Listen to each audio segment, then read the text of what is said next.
Hi everyone, Angus Campbell here. It's now Monday the 26th of July 2021. Right, oil pressure warning light switch arrived, this proper Smith's item. And if this is focus, there we go, Smith's. But more importantly, just the 5300/1/07. Sorry, it's not focusing very well. Anyway, that's the correct switch, and you can see what I was talking about in the last video, in that the hexagon to tighten it up is underneath the main body, and it's quite lengthy to pull it away from the crankcases. So these are new old stock. So yeah, there's a risk maybe that they might be a little bit faulty, but they're actually BMC items, or fitted BMC cars, so they're quite readily available. So of course got one for stock, just in case. And the others that I've installed are no good. So let me just deinstall the one that's on the A70, and I'll show you the differences. Right, there you go, the bottom one is what I've taken off. I can't remember if this was in a Lucas box or something like that. I can't remember now. But anyway, if you look at the sort of where the position of the main body is, and you can see that the one I've taken off is an awful lot shorter. And I did have to put a little tiny spacer in there really, so it didn't foul the cases, which wasn't the right thing to do really, but that's the only way I could get it to fit. So anyway, I'm looking forward to getting that one on. You can see they all come with their proper little copper crush washer. So we'll get this on the bike now, get it fitted up, and then actually it's a beautiful day outside, and it's supposed to be the last day before the weather breaks a little bit as well. Sort of hazy sunshine, but not too hot. So we'll see if we can get another test out on the A70. But as I say, I'll not wear the chest harness for the GoPro. I'll do some testing first to see if we can get past the dreaded 6 or 7 miles failure point, and then we'll go out into the countryside if it's successful and do a few run-bys. There you go, a bit of a dark shot, but there it is, all fitted. And of course all you can see is the hexagon there, but of course funnily enough the sealing rubber now fits a lot better as well, because that's what it was designed for. Right, because some other considerations as well, because the other switch that I'd installed obviously really wasn't all the way home, then it was quite a way out, so that might have an effect on some of the observations we were having as well with respect to oil pressure at tick over. But having said that, you know, when the oil pressure light was coming on, we were down to 1 cylinder on the last run, and of course ticking over on 1 cylinder, it's 250 RPM, so it's not really at the right RPM for the minimum pressure measurement anyway. But anyway, let's see how we get on, and I'll stop waffling. Well, I was doing the circuits near home, which is lucky I was, because it went on to 1 cylinder again at 7.7 miles. So we've got a mile further, nearly. Anyway, apologies, but I cracked on quickly and checked spark on the right hand cylinder, and it was fine. And also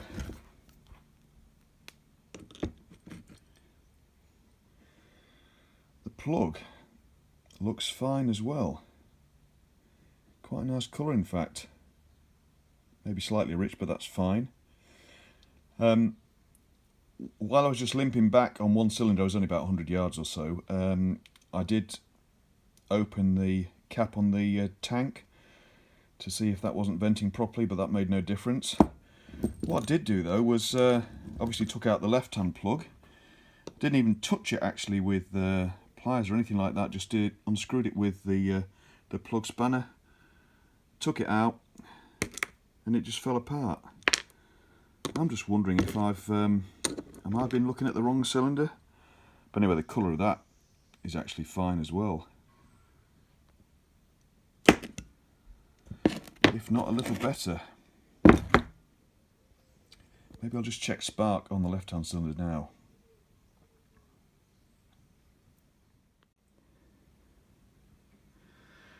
Right, have I been doing something fundamentally wrong here? There's no spark on the left hand cylinder.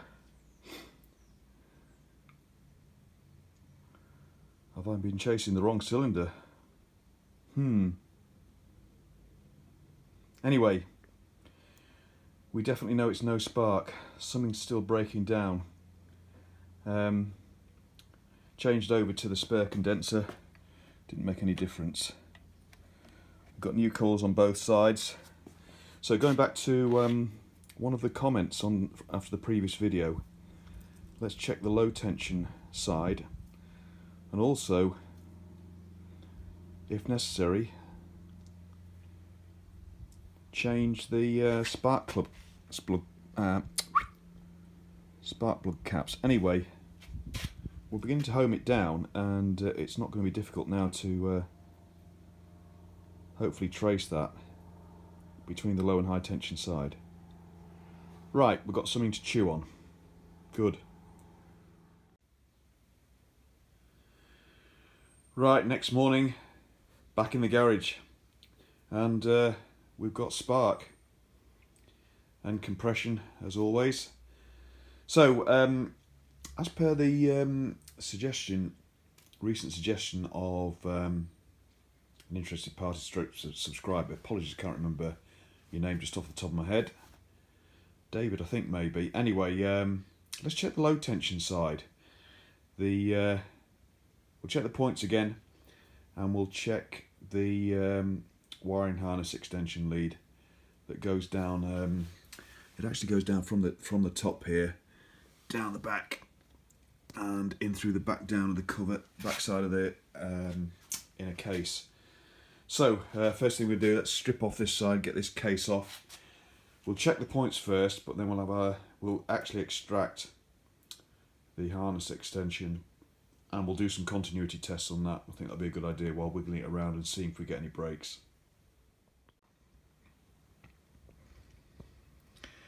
Okay, covers off, and next task then is just to unpick the low tension wire.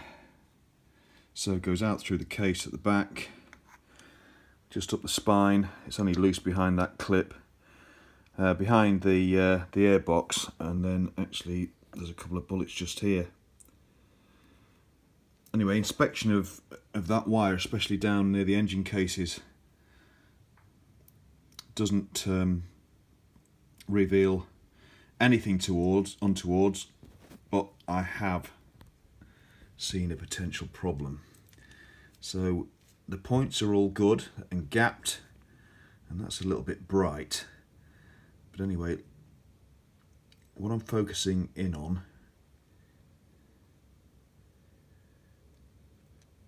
is just there. You can see where the wire bends around and then is soldered onto a tab that goes underneath the insulation, but the tab's bent over and is almost touching that nut and its washer, and in fact, you know, it's very, very close. That's potentially shorting with some expansion. You know, it's difficult to get a feeler gauge in there. Let me just take the light away and let the thing adjust. There we go. There.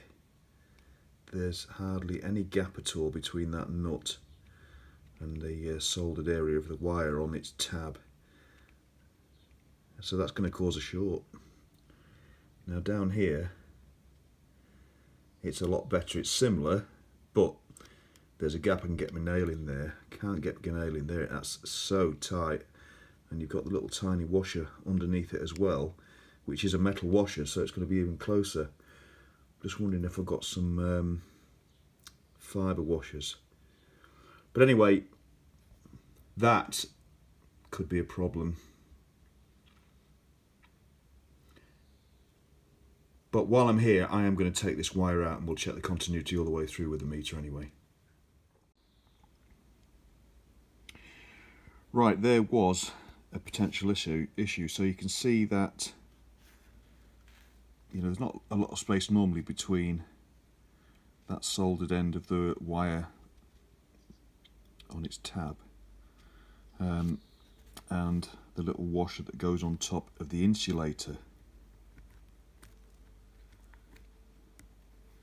And I've already bent that back, so they were as near as done it touching. So I've bent it back here to give a bit more of an air gap. But that definitely was very, very close, and I think whoops, might have been an issue with some expansion. Okay, right, get the old little meter out and we'll do a bit of continuity test on these wires, and I'll clip the meter terminals at each end so I can move the wires about and see if we're getting any potential breaks.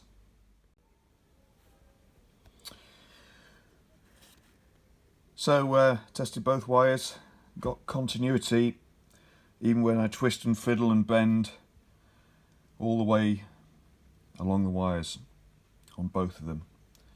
So no problem there. One of the other things I'll just check is that where we identify where that was almost that close contact and the short, that's on the yellow black wire. Let's just see which side that is. Gently put this down out the way without scratching anything.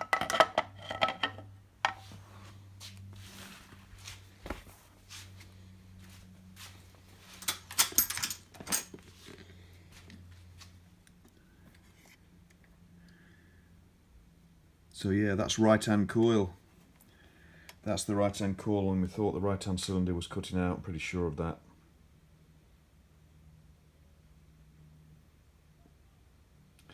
So that's there's some logic there. Right.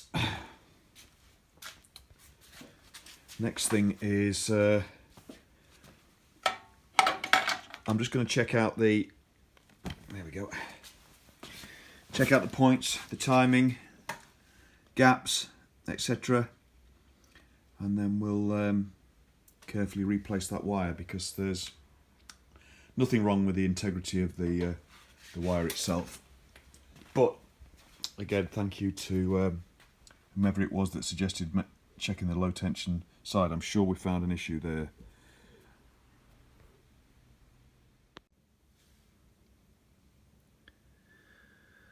Okay, there we go, fitted. I did find some small fibre washers, so there's a big gap there now. I can get more than a nail in there, and also obviously that's between the fibre washer and the terminal rather than just the nut.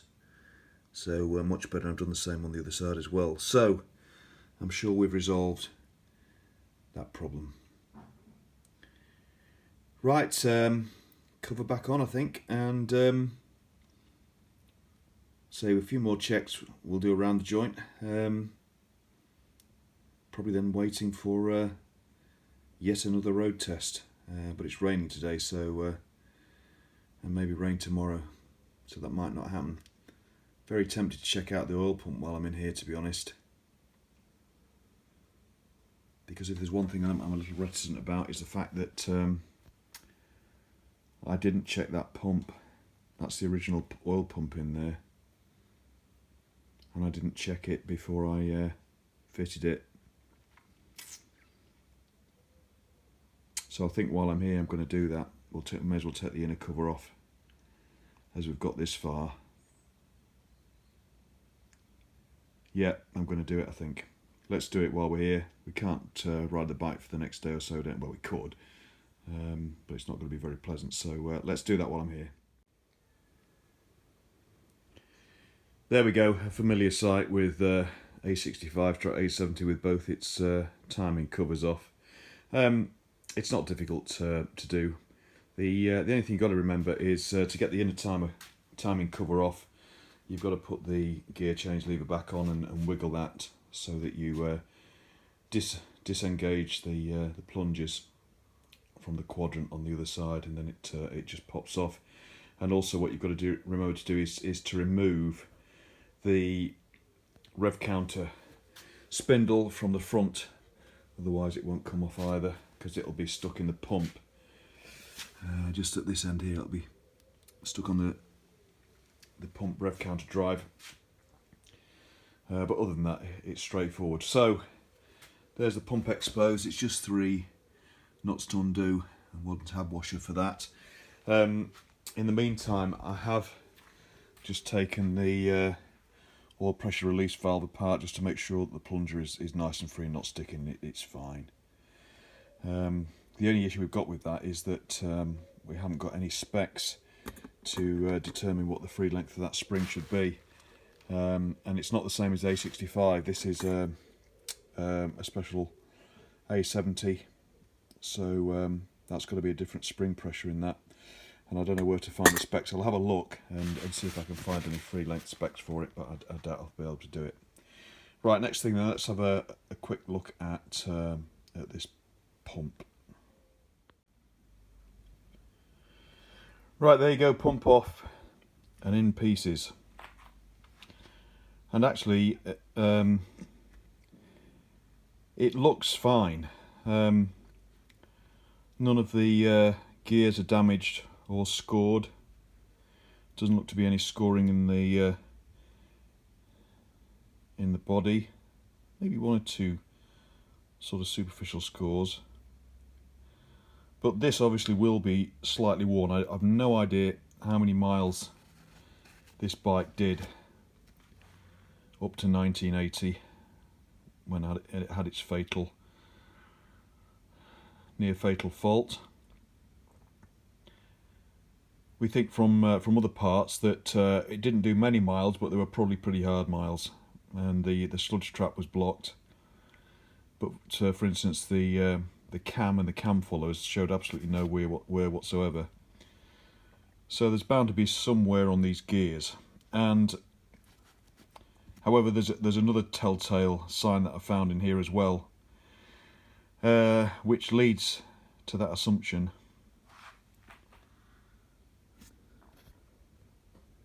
And that is those. Just in one of the recesses in the pump, away from the gears, there's some alloy shards. And they look remarkably similar to all the crud that we dug out the bottom of the engine when we first took it apart, which I saved. You know, 1/3 of a jar full of all that. So I don't think it's harmed the pump at all. Where I found it was in one of these cavities. I can't remember which side it was now. If I'd have realised the significance of it at the time, I'd have checked. So they're away from the gears, but it is near the sort of feed side, because these cavities go into are actually the oil ways. So they're going to be hindering something, and I would imagine it's going to be on the return side rather than the feed side, because it must have picked those up from the return in the bottom of the case, as I would imagine that all the destruction that went on would have smashed the gauze in the bottom of the crankcase to pieces, and that's how this lot got through. So finding those made me think about this. I don't think there's anything significantly wrong with the pump, but it will be a little worn anyway, and so I've taken the plunge and bought a pump. And this is a CNC Hepalite one. I know a lot of you are going to be saying should have got an SRM can't get them. I can't find one for love nor money. None at SRM, none at any of the SRM dealers that I've found. So I've gone for this one, but this is a fairly faithful replica of the original, but it is manufactured to much greater tolerances, as this is all CNC. It's not cast, but it is iron, which is good. So on the basis that on this engine, then we've got to ensure we've got good pressure, good oil flow around that timing side bearing. For a bigger motor with a smaller plain bearing, then I've made the investment.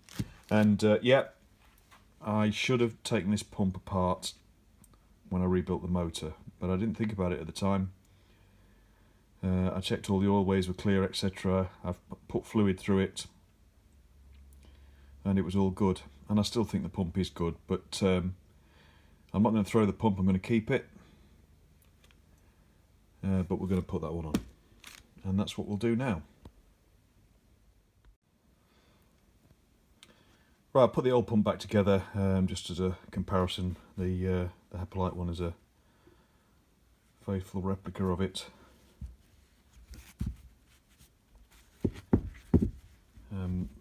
So we'll put some oil in this as it's recommended by Hepalite to prime it, and then what you've always got to do, and what you've got to remember when you put these back, is obviously gasket, beautiful green colour, but also the non-return ball and spring, which I don't know if you can see it that well, but that I will check, because I always need to remind myself which one it is, but I'm pretty sure it's that hole there, which has a slight chamfer on it for the ball, and the spring goes into the corresponding hole in the crankcase, so the ball is being pushed against that.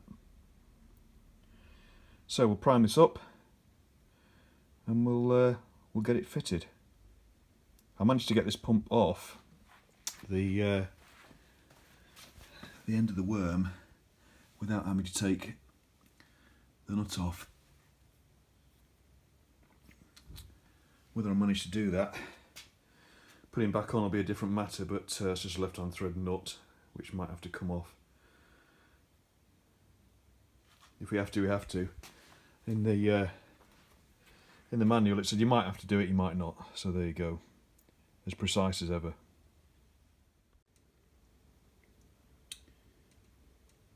Right, there you go. Oil pump in, went in easy enough.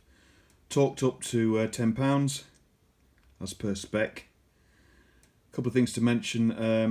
Obviously, don't use any sealant on the gasket. And secondly, to keep the, I think it's 1/4" ball bearing in place, the anti-drain valve ball bearing in place on the pump, just use a bit of grease. And keep checking that it's still in position before you finally push the pump home onto its facing and do it up, which I did. So all done this side, just a bit of a clean up in this case, and then we'll get the new gasket on and the inner cover on, and then we're on our way. Oil pressure relief valve back in, nice and tight with a fibre washer. Gasket on. So let's put the inner cover in. Might need a few taps to get this on, but we should be all right. Okay, inner cover on. It's always a little bit of a fight to get the plungers on the other side of this in the right position to engage on the quadrant, but all done. Managed to get the kickstart return spring on with its keeper, and then what you mustn't forget with respect to the tacho drive is, firstly, there's a sleeve that goes in there first, just pops in, followed then by the tacho drive spindle.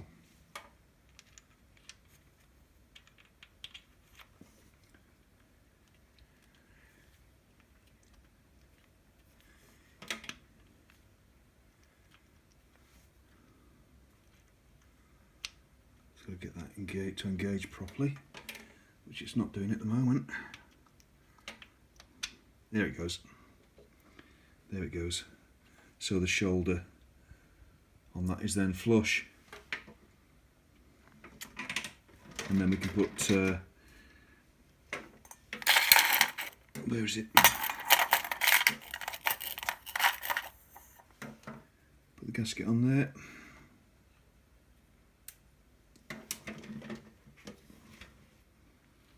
A bit of fingers and thumbs tonight. And then we can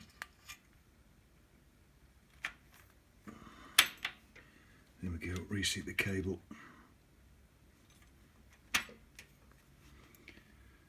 And I just need to put the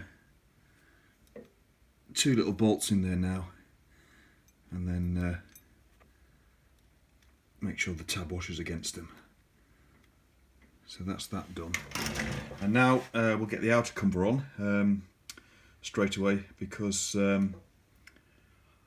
half of, well, all the screws, most of the screws except for one actually of the outer cover, also go through all the inner, all the way through the inner cover and hold that on, such as these two at the top will go all the way through into screw into here.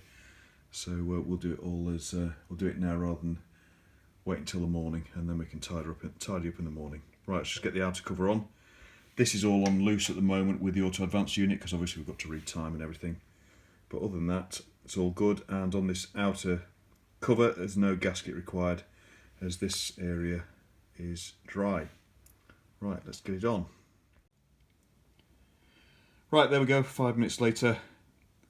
One of the nicest jobs you can do, put the outer cover on. It's so simple, nothing to get in the way. Straight on. Right, it's getting a bit late now in the evening, so we'll come back in the morning and we'll just tidy all this up. Read time, footrest on, kickstart, gear lever. Mustn't forget the bolts at the front, but then we've got all the parts in the bowl, so when the bowl's empty we know we're done. And then hopefully test run. Okay, big back in the morning. Right everyone, next day. So kickstart on, gear lever on, footrest back on, which on these sometimes is a little awkward. There's a three-quarter bolt from the back there, but there is enough room to get a spanner in. And also if the bolt's well greased and the threads are clean, then you can thread most of it by hand up until you get to the spring washer, and then just tighten it with a spanner. It works all right. It's dead easy to do. And what I've also done is I've spared you the torture of looking at me static timing this with the old bulb and battery as usual, and with the crankcase timing plug on the front of the engine. Anyway, I've done that, and if you watch previous videos of this restoration, you'll see I've done this many times in the past. And kicked it over, all seems smooth. Checked spark's all good. At the plugs are back in. Good compression. So next is to do a test run, but I can't do that yet because I've got some oil on order which is due tomorrow by courier. So we're just about there, ready for the next test run. Today's Thursday. The weather forecast for tomorrow is dreadful, but at least we can crack on, get the requisite oils in, prime the pump, and test run the bike in the garage. And then at the weekend isn't supposed to be bad, so hopefully we'll get some tests out on the road then. And the objective being to see if I can actually ride this over to the BSA Owners Club East Midlands branch on Monday, which for me is about 50 to 55 mile round trip. And at the moment, all we've done on this motor with its well, when we first went on a test ride out before we got the head gasket problems, we got 12 miles on it, and then we've done 7-mile stints since, so we're up to 36 miles. Let's see if we can significantly increase that in the next few days and get this running reliably, and then I'm looking forward to riding it. It's a totally different animal to the Rocket 3, but you know, it's with its own nice features as well, so hopefully we can do some test rides out and get some decent video of a my opinion on how this rides. Right, hopefully more progress, and I'll be back tomorrow. Right, next evening, Friday, oils have arrived. So I've got the measuring jugs and the funnels out. Check the capacities, so 5 pints of engine oil and 7/8 of a pint of gear oil. And then we'll do a quick test run in the garage.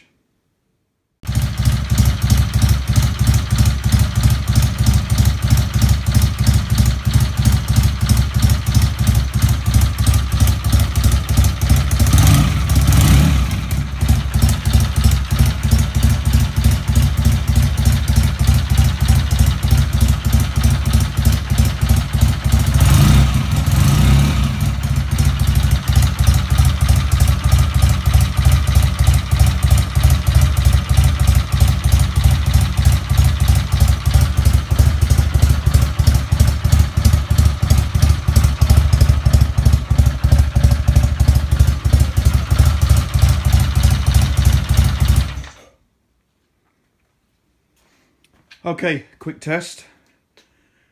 Sounds fine. Oil pressure fine. Tank's fully topped up. And returning fine. So the pump's working well. Gearbox is all topped up.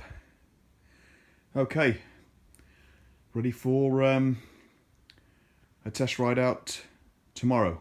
And as I say, I won't bore you with the chest harness, but if the weather's okay, then I'll find a nice spot in the Leicestershire countryside and set up the camera and do some ride-bys. Okay. Right, Sunday evening, 1st of August, at last we've got some decent calm weather. 1 or 2 clouds about. But got an opportunity to get some miles on the bike, so shan't do any filming tonight. Just want to get over the 7-mile glitch. So reset the trip meter to 0 and let's see how many miles we can do. Okay, back 20-25 minutes later, 11.5 miles and still running fine. So I think we've sorted the ignition gremlin, but I'm a bit worried about oil pressure on it, because the as I mentioned before, the oil pressure warning light was coming on tick over. Admittedly a pretty low tick over, but as I was riding this beyond 7 miles and the engine was nice and hot, it came on at higher revolutions, which ain't right. And I'm running a new pump with straight 50 oil as well, so I'm beginning to think it's going to be another strip, and the only thing it can be is the timing side bearing. So I'm going to have a think about this before we do anything else, but anyway, making some progress, but maybe 1 step forward and maybe 2 back at the minute, but let's have a think about it before we do anything serious first. So on that note, I won't take it out for any further runs just yet, and we'll end it there. So we found the fault, I think, and rectified that we were after, but we may have found another more serious problem, which if we continue as is, probably will do some damage to the motor, which we want to avoid. So let's have a think about it. So anyway, thanks very much for watching, everybody. Thanks for any comments, subscriptions and likes. And I'll see you all again soon. Cheers, everybody. Bye-bye.